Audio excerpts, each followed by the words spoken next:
My mother disappeared into one of the China's prison camps, along with more than 1 million Uyghurs. Ferkat hoped to get his mother Minawar out quickly. He held meetings with the US government and started speaking out on social media. But then he started getting threats from Chinese officials. Since I started speaking out, I kept receiving different threats from the Chinese government. The person also said that I have to shut up. If not, I'll lose my mom forever. Ferkat and his mother are part of the Uyghur minority.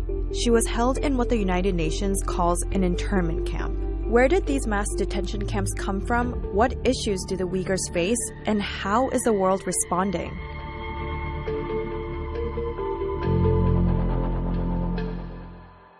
Let's lay out the basics. Around 11 million Uyghurs live in China's Xinjiang Autonomous Region. They are Muslim, speak a Turkic language, and descend from Central Asia. By blood, I'm an Uzbek, but by identity, by culture, I'm an Uyghur. For centuries, the Uyghur community has lived in the region, often influenced by China. But the People's Republic of China annexed the province in 1949 after the Communist Party came into power. The Uyghurs are Chinese citizens, but are different from the Han Chinese majority in pretty much every other way. China recognized Xinjiang as an autonomous region. That should have given the Uyghurs some freedom to govern themselves. But that was never really the case. And soon the Communist Party began to relocate ethnic Han Chinese into Xinjiang. One is to see it as straightforward colonialism, trying to establish Han population in the region in order to better integrate it to the rest of China. From the Chinese Communist Party's point of view, this isn't a colonialist activity, it's rather one of development. Tensions between the Han and Uyghurs grew as the new arrivals prospered economically. The economic benefits from that development went to Han Chinese. In the 1990s, authorities began limiting the freedom of Uyghurs to practice Islam. They banned Muslims from fasting during the holy month of Ramadan and restricted access to mosques.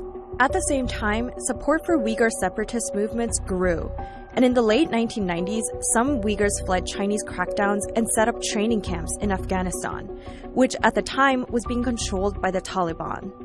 The ethnic and economic tensions eventually escalated into riots in 2009 that left almost 200 people dead. The riots began in factories where Uyghurs and Han Chinese worked side by side. Then, in 2014, a series of attacks by Uyghur separatists in multiple cities killed dozens of people. China blamed the riots on religious extremism and separatism. It was a turning point. China used the attack as justification in launching what it called the People's War on Terror. China put the Uyghurs under intense surveillance and began operating the prison camps in 2017. That's the year Ferkat's mother was taken. She left us a message on WeChat, the Chinese version of WhatsApp, where she said that she was going to school. The school is the code word that they use for the camps. Indeed, she came back after 22 days, but she changed totally. The first thing she said is, "Son, I cannot talk to you guys anymore. Stop calling me." Since then, 8 people from Ferkat's family have been detained in these camps, and all except his mother have cut off communication with Ferkat. China initially denied the existence of these camps. There's what we call vocational education and training centers. They are there for the prevention of a terrorist. Critics maintain that in many cases, the camps are used for forced labor. And they also say that these camps exist to wipe out the Uyghur language and culture. These images are from state TV, and they show a more sanitized version of life inside. But detainees are forced to renounce their religious beliefs and embrace the ideology of the Communist Party. In March 2019, U.S. Secretary of State Mike Pompeo met with Ferkat. He praised his bravery in speaking out. 3 months later, Ferkat's mother was released to her home in Xinjiang, but stripped of her freedom and unable to reunite with her son. My mom was released on end of May 2019. Even though she was released, but she was given a phone by the Chinese police to talk to us. China has tried to suppress information on the camps. journalists are not able to access them without heavy restrictions. In this video, a state news outlet shows Faircat's mom and uncle. It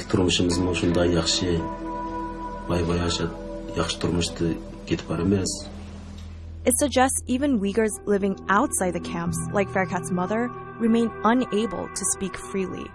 Leaked government documents confirm the camps aren't really educational, with language like never allow escapes and increased discipline and punishment.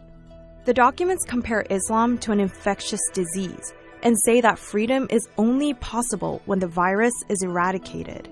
With so much evidence of human rights abuses out there, why has so little action been taken by the international community?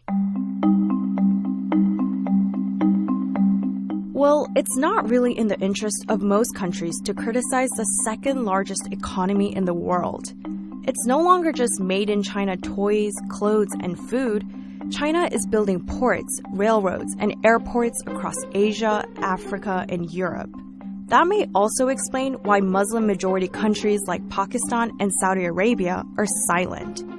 Many of them rely on China's investments and loans. Many states that are financially dependent on China have been willing to join Chinese efforts to say everything in Xinjiang is fine. And then there's China's war on terror rhetoric. The leaked documents showed President Xi Jinping saying his government was only doing what America had done. In the period after 9/11, 2001, the United States rolled out a new framework called the Global War on Terror. But it was very useful for authoritarian governments really all around the world, and in particular in China, to latch on to that idea. But another reason countries are reluctant to speak up is that they want the tools the Chinese government is using against the Uyghurs. Surveillance technology in smartphones and security cameras allow the Chinese government to constantly monitor people's behavior and location without their consent. We have documented facial recognition, the use of biometric data, and then actually reverse engineered an app that's used by police to aggregate enormous amounts of information about people's behavior. Since 2017, China's invested billions on security in Xinjiang, and more than 60 countries have already purchased Chinese surveillance tech, and it's now being put into use around the world. So can anything be done to hold China accountable?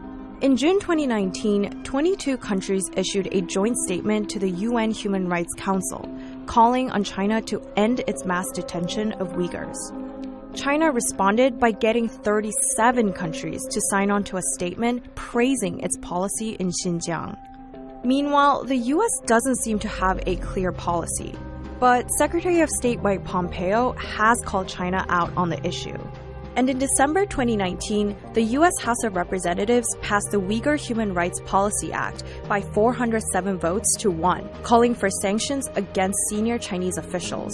But it still has to be approved by the Republican-controlled Senate before it's sent to President Trump. The White House hasn't said yet whether Trump will sign or veto the bill. Unsurprisingly, China was furious with the legislation. Lobbying efforts by Uyghurs like Faircat, who spoke out despite the risk to their families, helped persuade Congress. With 1 million Uyghur Muslims still imprisoned, the most high-profile opposition has recently come from an international football star and a girl on TikTok, rather than from governments. But Faircat and others believe more people need to keep the pressure up on China. A Chinese agent told me that I'm just one individual going against the second superpower in the world. And then compared to them, I'm just nothing. But I believe I'm strong because of the people around myself. Take China's increasing resistance to diplomatic and economic pressure. Add in its growing technological power and influence. Combine that with a lack of information on what's really going on in Xinjiang and consequences for those who speak out. With all those things in mind, it's very difficult to see where the change Faircat needs will come from. It is lonely, it is scary, it's like a really hard process, but I'm still here.